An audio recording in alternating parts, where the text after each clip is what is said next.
Hey guys, welcome back to the session. इस video में हम बात करने वाले हैं ऑपरेशन दोस्त के बारे में। ऑपरेशन दोस्त जो है वो टर्की और सीरिया के अंदर जब हम डिवास्टेटिंग अर्थक्वेक की बात करते हैं, जब वहां पर हमें एक विनाशकारी भूकंप देखने को मिला था। और उस समय जब टर्की और सीरिया को दुनिया की हेल्प की ज़रूरत थी, तो उस समय भारत ने उनके हेल्प करने के लिए बेसिकली ऑपरेशन दोस्त जो है इसको स्टार्ट किया था।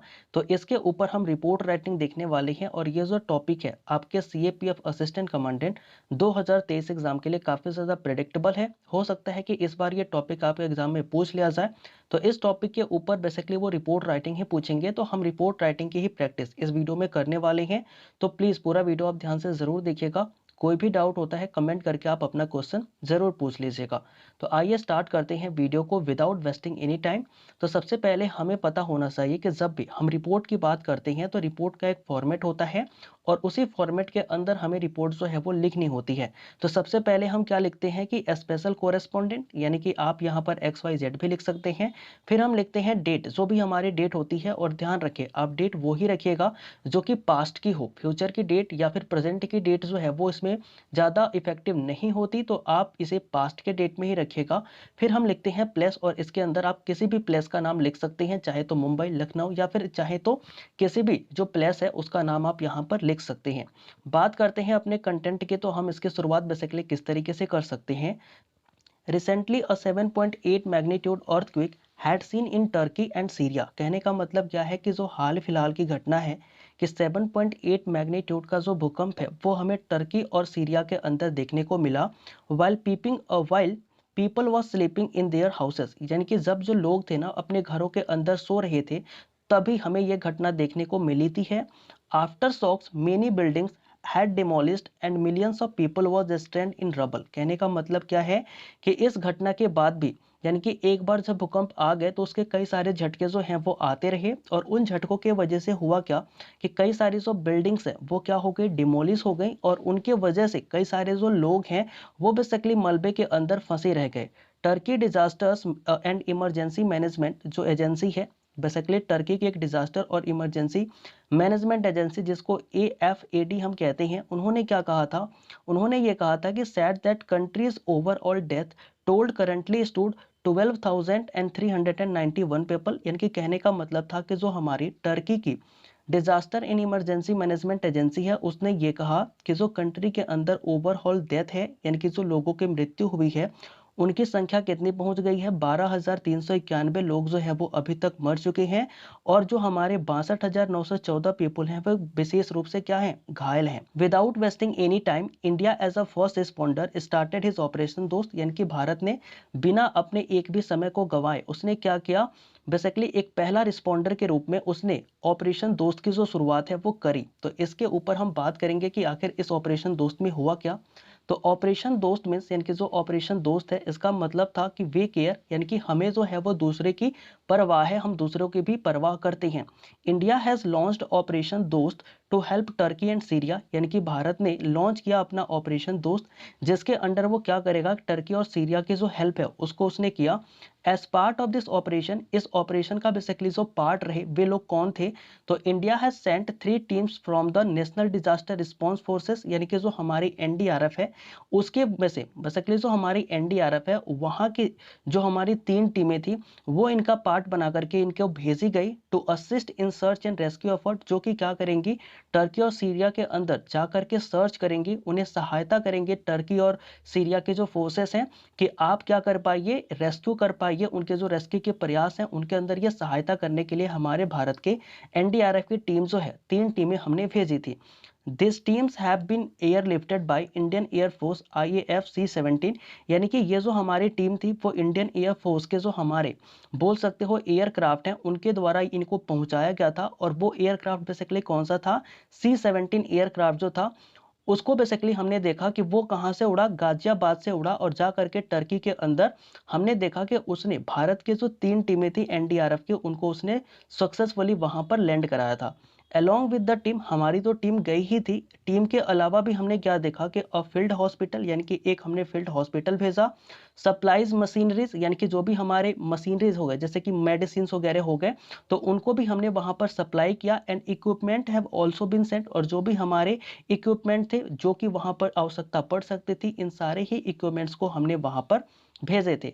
इन एडिशन इसके अलावा हमने क्या किया, 7 व्हीकल्स यानी कि 7 हमने गाड़ियां भेजी थी, ट्रक्स भी भेजे थे, और 4 डॉग्स यानी कि 4 हमने जो डॉग्स हैं वो भी वहां पर भेजे थे। ये क्यों भेजा गया था, तो have been dispatch to provide support on the ground, ये सारी चीजें जो है वो भेजी गई ताकि जो ग्राउंड पर हम क्या कर सके, लोगों का सपोर्ट कर सके, जो हमारी सीरिया या फिर जो टर्की की आर्मी है उनका हम कहीं ना कहीं सपोर्ट कर सके, इसके लिए हमने ये सारी चीजें वहां पर भेजी थी। The team will work together, यानी कि जो हमारी टीम थी उन्होंने क्या किया, एक साथ मिलकर के काम किया विद द लोकल अथॉरिटीज, जो कि वहां के लोकल अथॉरिटीज थे उनके साथ मिलकर, to provide assistance and at the affected areas. और उन्होंने क्या किया, बेसिकली जो अफेक्टेड एरियाज थे उनकी सहायता हो, वहां पर लोगों को अच्छे तरीके से निकाला जा सके, जल्दी से जल्दी उनको सहायता प्रदान किया जा सके, इसके लिए हमारी जो टीम थी ना वहां के जो लोकल अथॉरिटीज थे उनके साथ मिलकर के बहुत सारे जो काम है वो किए थे। इसके बाद हम क्या देख सकते हैं कि the National Disaster Response forces NDRF accomplished a remarkable rescue, यानी कि जो हमारी एनडीआरएफ है उसने एक बड़ा ही बोल सकते हो कि रिमार्केबल यानी कि एक बोल सकते हो कि जो उदाहरण सेट करे उस तरीके का उसने रेस्क्यू किया। कहां पर किया था, तो गाजिन टेप जो हमारा जगह है जो कि मोस्ट अफेक्टेड एरियाज रहा था, यहीं पर सबसे ज्यादा हमें प्रभाव देखने को मिला था भूकंप का।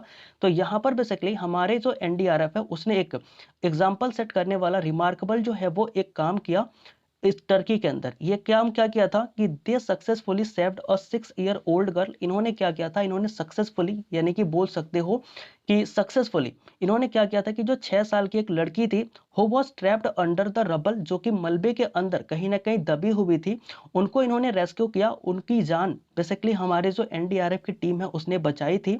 This heart warming incident so cases the strong bond between the Indian and the Turkey during the natural disaster. और ये जो हार्ट विनिंग बेसिकली जो हार्ट वार्मिंग इंसिडेंट रहा था जिसने पूरी दुनिया के लोगों का दिल जीत लिया था, इसने बेसिकली क्या किया कि जो हमारे इंडिया और टर्की के जो नेचुरल डिजास्टर मैनेजमेंट की टीम थी ना उन दोनों के बीच का बहुत बढ़िया एक बॉन्ड का एग्जाम्पल सेट किया, और कहीं ना कहीं हमारी जो फाउंडेशन है वो और भी अच्छी देखने को मिल जाती है।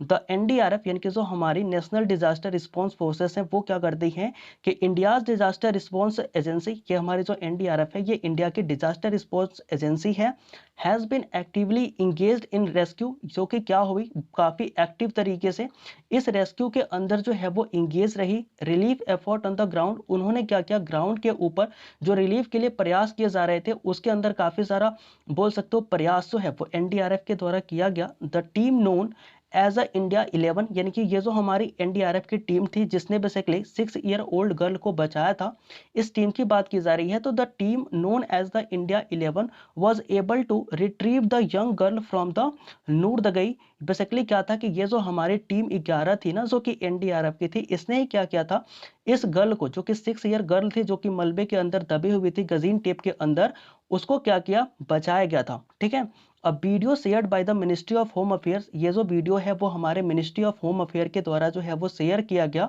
और ये जो इंसिडेंट है इसको बेसिकली बताया गया कि ये मेमोरेबल रहेगा और ये इनक्रेडिबल मोमेंट रहेगा इस रेस्क्यू का।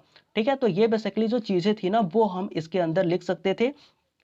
इसके अलावा और हम क्या लिख सकते हैं इस रिपोर्ट के अंदर, तो इस रिपोर्ट के अंदर हम ये लिख सकते हैं कि आफ्टर अ डिवास्टेटिंग अर्थक्वेक, यानी कि जो हमारा विनाशकारी जो भूकंप था उसके बाद क्या हुआ कि India was the first responder who provide humanitarian assistant, यानी कि इतना जो विनाशकारी भूकंप था इसके बाद जो भारत है वो पहला रिस्पॉन्डर बनता है जो कि humanitarian assistance and disaster relief को जो है वो प्रोवाइड करता है। India also provide his best dog squad name rainbow, यानी कि जो इंडिया है ह्यूमैनिटेरियन के साथ साथ उसने अपनी जो सबसे बेस्ट डॉग स्क्वाड हुआ करती है जिसका नाम है रेम्बो, इसको भी जो है वहां पर डिप्लॉय किया, इसको भी जो वहां पर है भेजा ताकि ये जो है वो लोगों की सहायता कर पाए। व्हेन क्वेश्चन आस्क, जब हमारा क्वेश्चन पूछा गया सरकार से, बेसिकली लोगों ने क्वेश्चन सरकार से पूछा था, क्वेश्चन क्या था कि व्हाई इंडिया हैपनिंग और why India helping Syria which was sanction under USA, यानी कि लोगों ने सरकार से क्वेश्चन पूछा कि जो सरकार है वो सीरिया की सहायता क्यों कर रही है, जबकि सीरिया क्या है, यूएसए के द्वारा सैंक्शन है, उस पर बैन लगाया गया है। तो उस समय इंडियन गवर्नमेंट ने क्या कहा था, देन इंडियन गवर्नमेंट सेड, तो हमारी भारतीय सरकार ने ये कहा कि वी आर फॉलोइंग, यानी कि हम उस चीज को फॉलो कर रहे हैं जिसे हम G20 का मंत्र बोलते हैं। तो जो G20 का मोटो था बेसिकली क्या था कि one earth one family one future, यानी कि हमारा पृथ्वी एक है, हम सभी लोग जो है एक परिवार हैं और हमारा फ्यूचर भी एक है। तो इस मंत्र को बेसिकली हमारी गवर्नमेंट ने कहा कि हम इसी चीज को फॉलो कर रहे हैं, और जो सीरिया है वो भी हमारे ही देश का, यानी कि हमारे ही फैमिली का एक पार्ट है, और उसे सहायता की जरूरत है, तो हम जो है वो सहायता कर रहे हैं। तो बेसिकली इस तरीके से क्या है कि हम इस रिपोर्ट को लिख सकते हैं। आई होप कि ये जो रिपोर्ट है वो आपको अच्छी लगी होगी। तो if you like the session then please do like the session and do subscribe our channel and do share with your friend. And video को यहाँ तक देखने के लिए आपका काफी सारा धन्यवाद। नेक्स्ट जो हमारा टॉपिक रहने वाला है जो कल हम डिस्कस करेंगे, क्योंकि ये जो पूरी वीक है, इस वीक के अंदर हम क्या करने वाले हैं कि जो भी हमारे इंटरनेशनल रिलेशन रहे हैं उनको कवर करने वाले हैं। तो इसी सीरीज के अंदर जो हमारा कल का टॉपिक है वो बेसिकली होने वाला है कि इंडिया अफ्रीका के डिफेंस रिलेशन कैसे हैं, उसके ऊपर हम बात करने वाले हैं। तो मिलते हैं नए वीडियो में, तब तक के लिए जय हिंद।